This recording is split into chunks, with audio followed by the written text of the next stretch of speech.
Culture says a real man does not cry, does not break down, does not show visible weakness in front of anyone watching. Jesus prayed so hard in that garden he sweat blood. Every definition of strength you have ever been handed falls apart completely in front of one garden and one prayer. Luke 22 verse 44 says his sweat became like drops of blood falling to the ground. You have been taught that real strength looks like control, composure, and the visible absence of struggle in front of other people watching you. Gethsemane does not support that definition at all, not even slightly.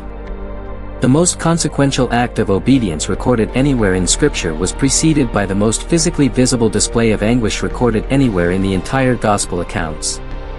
Many of you will push back on this. Good. Because this directly contradicts what most men have quietly been told masculinity actually requires of them for most of their lives. Part 1. He told his closest friends exactly how much pain he was in. Matthew 26 verse 38. My soul is overwhelmed with sorrow to the point of death, he said to them directly. Stay here and keep watch with me. Jesus did not hide the severity of what he was actually experiencing from Peter, James, and John in that moment.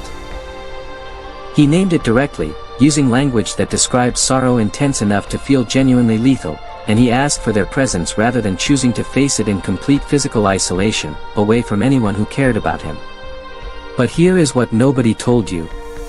The Greek word for overwhelmed here is paralipos, a compound word intensifying ordinary grief into something surrounding him entirely on every side at once, with no gap or relief anywhere in it.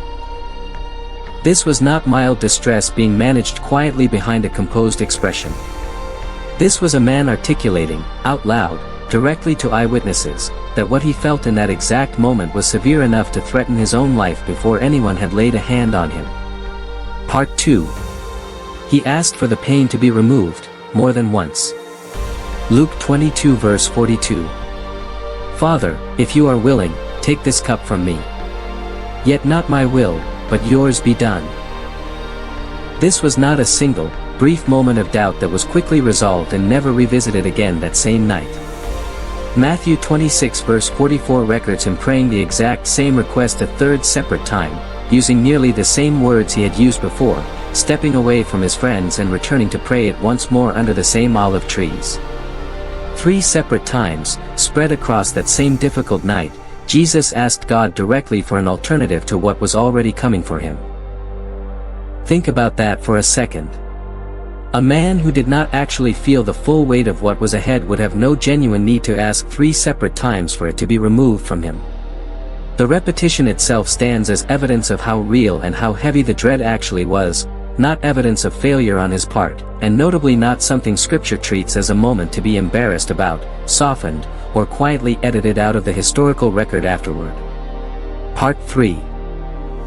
His body responded to the intensity in a way medicine still studies. Luke 22 verse 44. And being in anguish, he prayed more earnestly still, and his sweat became like drops of blood falling steadily to the ground beneath him. This condition, known medically today as hematidrosis, occurs specifically under extreme psychological distress when tiny capillaries near sweat glands actually rupture under sustained pressure. This is not poetic exaggeration meant to heighten the drama of the account. Luke, himself a physician by profession, records a specific physiological detail entirely consistent with a real, medically documented phenomenon triggered only by truly extraordinary levels of stress. Now stop. Many of you will push back on this. Good. Because if strength genuinely meant the absence of this kind of visible, physical anguish, Jesus himself would be disqualified from the very definition culture keeps handing to men today. His own body was already breaking down under sheer psychological weight before a single nail was ever driven into him. Part 4. Real strength here was not the absence of fear. It was moving forward despite it. Luke 22 verse 43. An angel from heaven appeared to him and strengthened him. Notice carefully what this verse does not say anywhere in the surrounding text. It does not say the angel removed his fear entirely or eliminated the coming suffering waiting ahead for him. It says he was strengthened instead, implying strongly that the fear and the anguish remained fully present and unresolved, and what he actually received was simply the capacity to continue carrying that weight toward the cross rather than a removal of the weight itself. Let that land. Strength, as Gethsemane actually defines it in this account, was never the absence of dread or fear in that moment.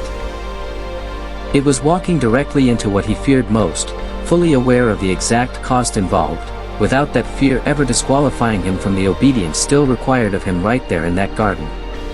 Part 5. The moral weight of watching someone choose this consciously. Tell me your honest opinion in the comments right now. Does knowing Jesus asked 3 separate times to avoid the cross make his eventual submission more courageous in your eyes, or does it complicate the image of strength you were originally raised with? This was not blind acceptance of some vague, unknown fate approaching in the distance. This was full, detailed knowledge of exactly what crucifixion would actually mean, physically and otherwise, chosen anyway with that knowledge fully intact. Part 6. What followed the anguish was not composure. It was surrender. Matthew 26 verses 45 to 46. Rise, let us go. See, my betrayer is at hand. After the sweat, after the repeated request made 3 separate times, after anguish severe enough to require angelic strengthening just to continue standing, Jesus stood up on his own and walked directly toward the very thing he had just finished begging God to remove from him only moments earlier. The prayer itself changed nothing about the final outcome that was already set in motion. It changed everything about the internal posture with which he chose to walk into it. You have been measuring your own masculinity by how little visible struggle you allow yourself to show to anyone around you, treating composure as strength and any visible anguish at all as evidence of failure. Gethsemane records the exact opposite pattern entirely, in full public view of witnesses who recorded every detail of it.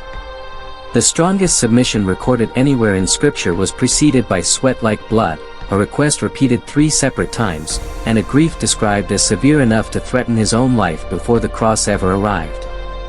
What made it strength was never the absence of that anguish. It was walking forward into the assignment anyway, fully feeling every single bit of what it would eventually cost him. If you want to see what it looks like when preparation nobody ever witnesses becomes the entire foundation for a moment everyone eventually sees clearly, watch the video on screen now. David spent years completely alone fighting lions and bears in a field before anyone ever handed him a sword against a giant. Share your honest opinion in the comments right now on what you just watched Jesus choose to do in that garden that night.